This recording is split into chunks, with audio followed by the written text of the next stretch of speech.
Uh, I, I, I got a cellar, I have. And I got an house on the top. The cellar's like my castle, but the house is not much top. It's full of memorabilia. Struth I've had a life collecting. Well, you won't believe it took half a night the wife. She said, "You were sellers, you were obsession. You'll drive me to my grave." Okay, I said, I'll get the car out now. But first I gotta shave. Well, I'm happy in my cellar, see? It's my playpen and my crypt and my sin bin. I got my friends down there as well. Sammy, my snake, and Percy the penguin. She's told the RSPCA she has. Now I'm not an happy fella. No snake, no penguin, no wife in this locked up padded cellar.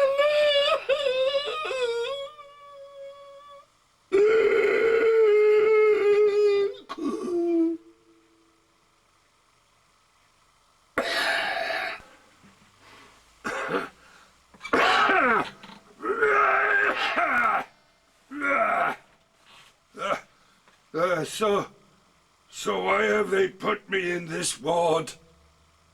There's only a cough and a whine. I've had it since my school days, just after my first woodbine. So why am I in this ward? That chap over there is a hell of a lot worse. The one with the mask, calling out, "Nurse!" Oh, there's a priest there now saying a prayer. Phew, must be Sunday, I better not swear. Why am I in this ward? Now he's gone quiet. He must be devout, because the nurse and the priest are wheeling him out. Yes, a private ward would suit him best, so at last we'll all get some bloody rest. Oh, why am I in this ward? Ah, here's my doctor. Oh, and the priest. What do you mean, Doc? That man's deceased. You'll hear a cough like flu or bronchitis, but mine's only like a chesty arthritis. God, why am I in this ward? Cards on the table, Doc. Tell me now, man to man. I just gotta get home to a fag and a can. Tell me, I'm sad, I'm tired, and I'm bloody bored.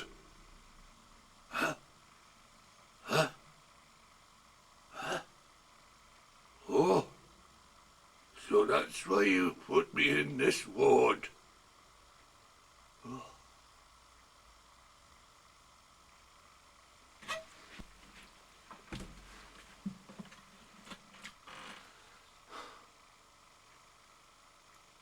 Brief on counter. Our trolleys bumped in Tesco's, and I knew she was meant for me, 'cause with her kettle and her cups and her sugar and her milk, 'cause I had a packet of tea, see? She's gonna be mine, I thought, as she smiled, with the rest of her goodies driving me wild, like incense, perfumes, exotic alcohols, and me with just tea, and paracetamols. She looked all set for a night of amour, and all I got's a hangover cure. So I stalked her round the aisles, seduced by those feminine wiles, throwing things in the trolley I never ever use, like toothpaste, toilet rolls and gay news. Then we walked up the aisle together, an omen perhaps forever. Surely I'm hearing wedding bells. But no, just tills ringing Tesco farewells. I paid for my lot with old-fashioned dosh. She flashed a visa. I thought, hey, this posh. Sadly, we went our separate ways. Hell, man, I thought, there'll be more mayonnaise days. So I trolleyed Tesco for years, all in vain, but I never set eyes on Miss Goldcard again. Maybe she's bankrupt or cardless, no car, now forced to pay cash, or worse, shopping spa. So the moral of my story is bifocal clear. When you find a love so temptingly near, do not be afraid to stick your neck out, but do it before you reach life's checkout.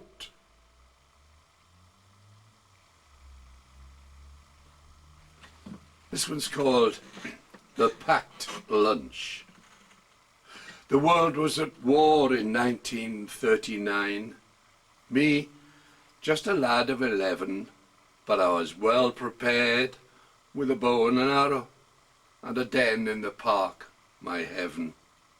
I was Robin Hood in Sherwood, and my pals had their dens too, merry men armed to the teeth with conkers, slings and bamboo.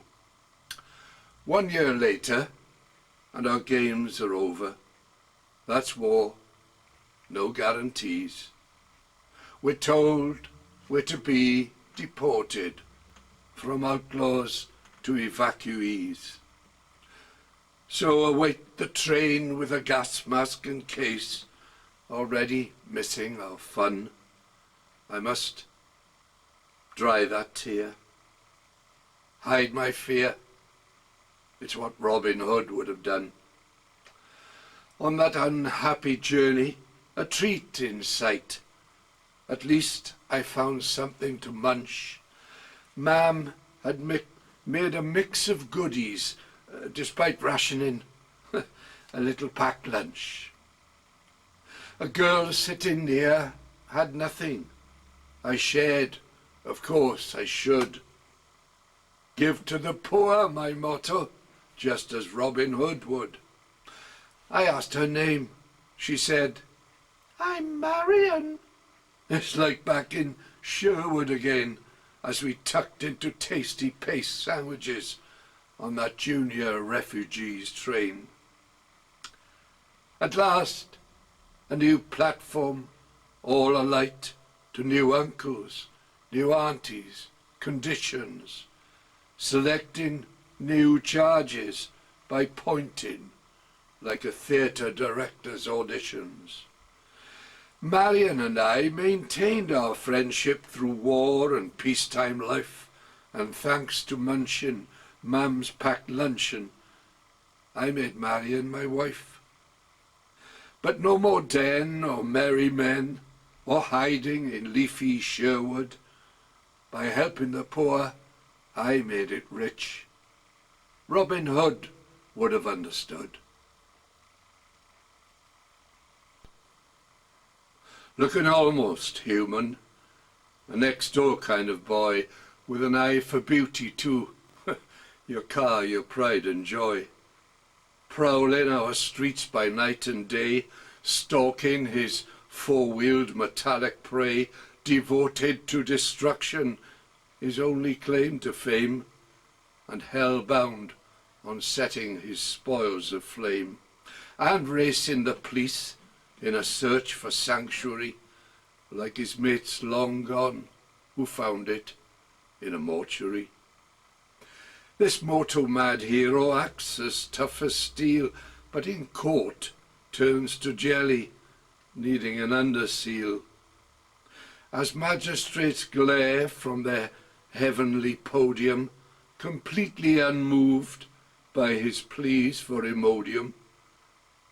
Back again in prison, watching telly with his gang, he sees himself on Crime Watch with a proud, nostalgic pang. After 2 years' stay comes Freedom Day, and time again to laugh. He bids farewell, but a temporary one, to his mates and prison staff. For did he learn a lesson, his brain less infantile? No, he steals another car to drive it home in style. When will punishment ever fit the crime? With due care and attention, it might in time, and the day may dawn when victims can savour those scales of justice tilt in their favour. This was called A Life's Malfunction.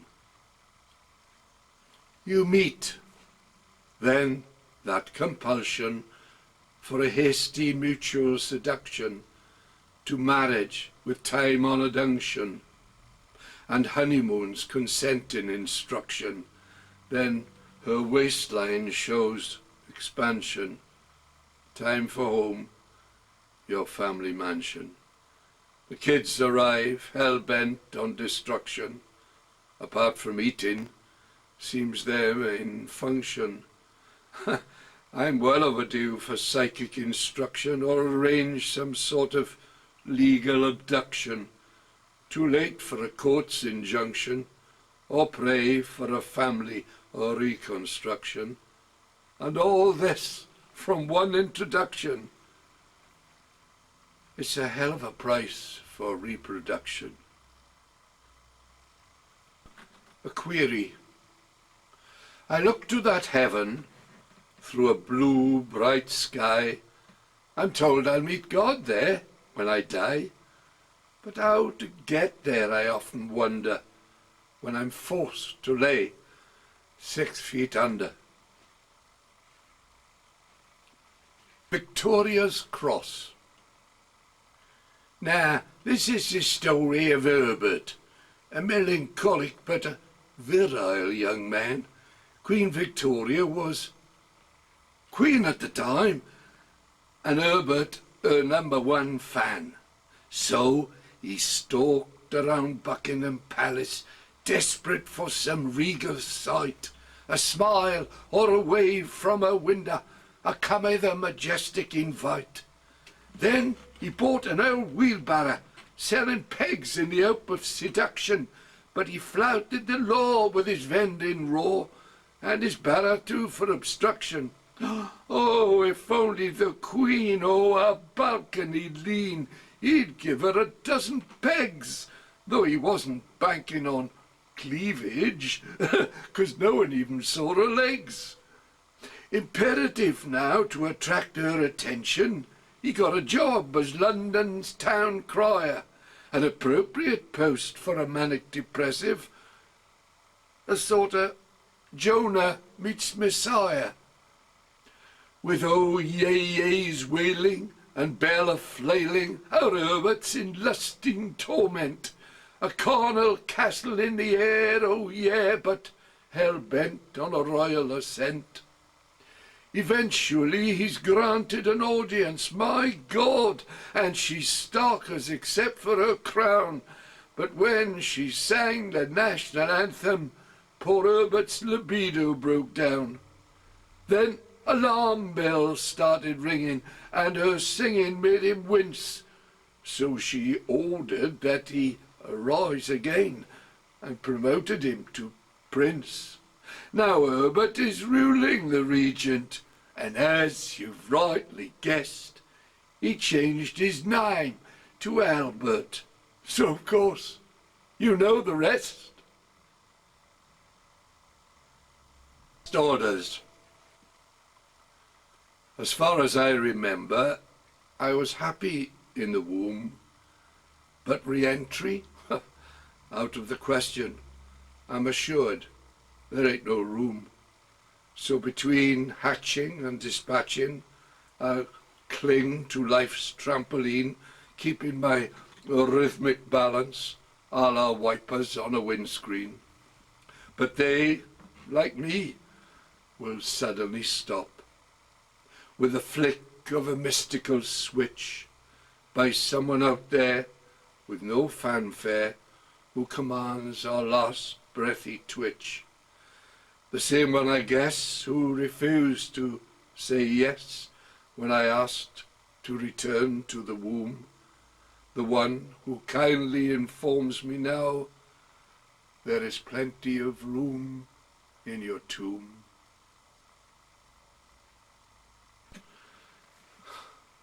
Mispronounce.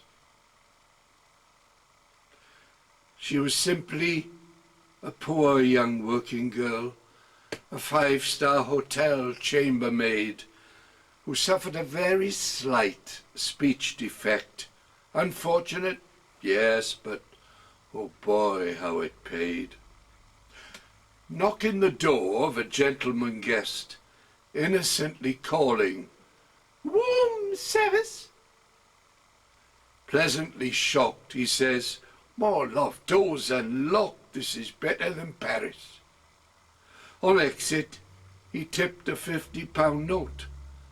Now Miss Slip of the Tongue's overjoyed. After once in the sack, she never looked back, now far better off, self-employed. Room service has ended in luxury. To Scythian she fingered farewell, for now she employs menials and chars, 'cause she owns that 5-star hotel. So girls, be careful what you say. Be stirred, but never shaken. Misinterpreting can bring rewards, but please do not be mistaken.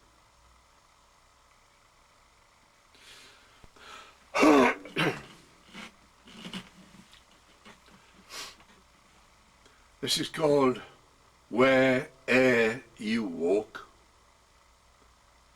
I decided to walk down this plain as onward and upward we fly. The passengers think me quite insane, but vertigo's no pie in the sky. Yeah, I admit I'm scared and thinking the worst of things, aided by that blizzard and lightning and those creaking iced-up wings. Now back in my seat I ponder, with a bottle of whiskey and gin, and vodka too, with cans of beer. Now I feel more masculine. So I rise again in this shuddering hulk, and I stagger up the aisle for a chat, but I'm drowned by those screaming engines with their ominous rat-tat-tat-tat-tat. To my seat once more, I'm stewardess. She confirms the airport's in view, and would I like some Alka-Seltzer and a couple of sick bags too. She smiles and fixes my safety belt, sort of sensing I'm in fright. It's natural, I suppose. It's how it goes on my Virgin Atlantic flight.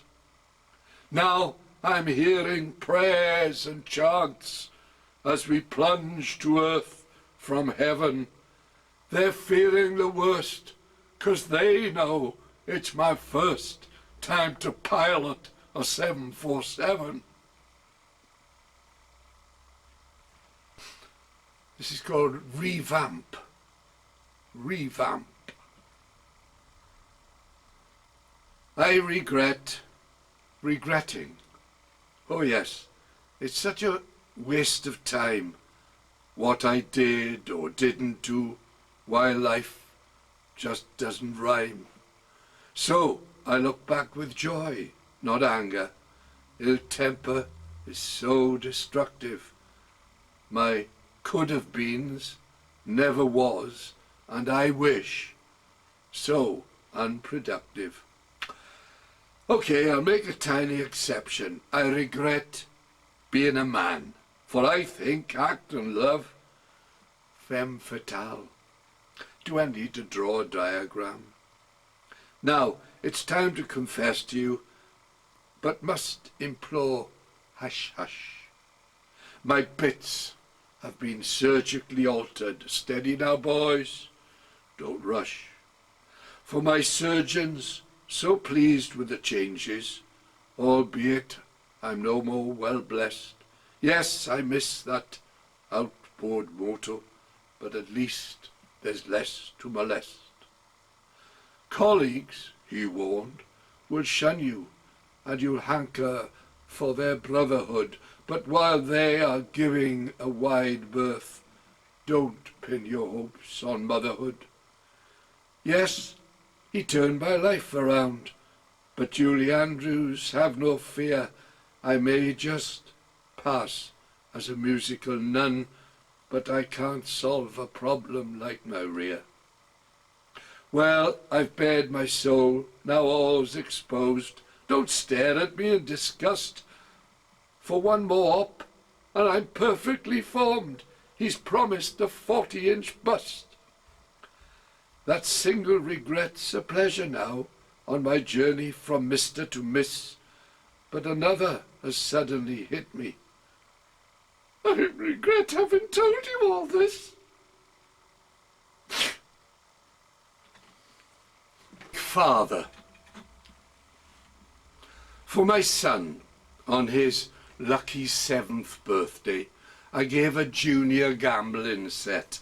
A roulette wheel with a fixer device to taste that joy of winning a bet. Ducking and diving I taught him too, not swimming, but how to keep a straight face while becoming a 2-armed bandit. Oh, and karate, just in case.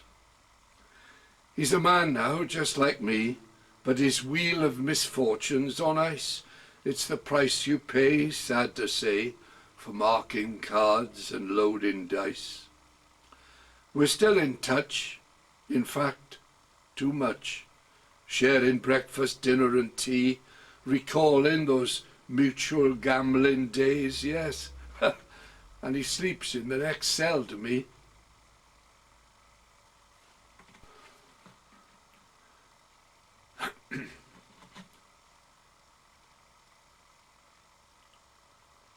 This is one for Peter Reed.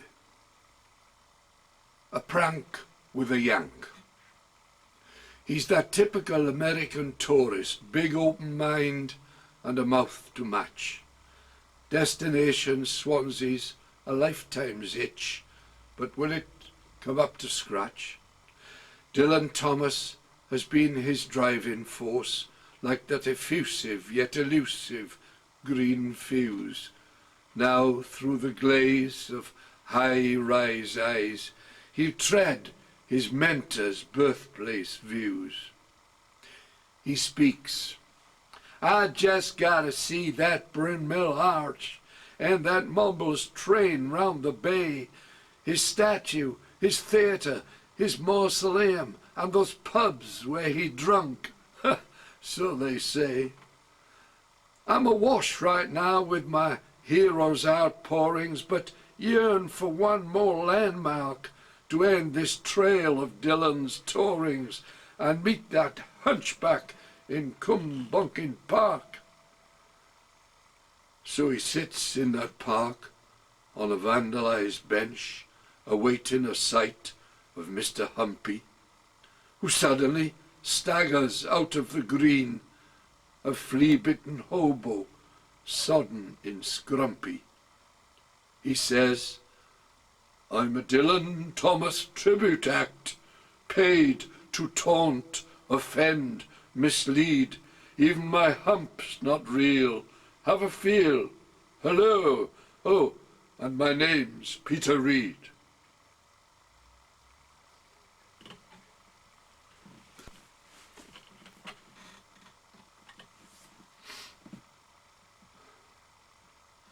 Misfortune.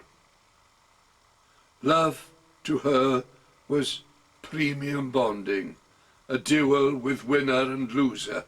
We met by chance like Russian roulette in a bingo club, Kambuza. Lady luck, I thought. I've won. No need to throw more dice. She looked game, set and match. Oh God, I should have looked twice. My money she threw like confetti, gambling so unafraid. Me, a bottomless pot of gold, her private amusement arcade.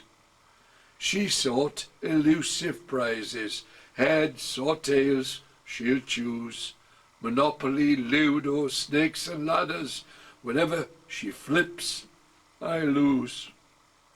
A bookie's dream is now my nightmare, 'cause the wheel of her fortune has stopped. No more giving, I'm pauper living, and her last penny's dropped. I made and met mistakes. So, exit, girl, I demand it. No more choosing, I ain't losing to a bloody one-armed bandit.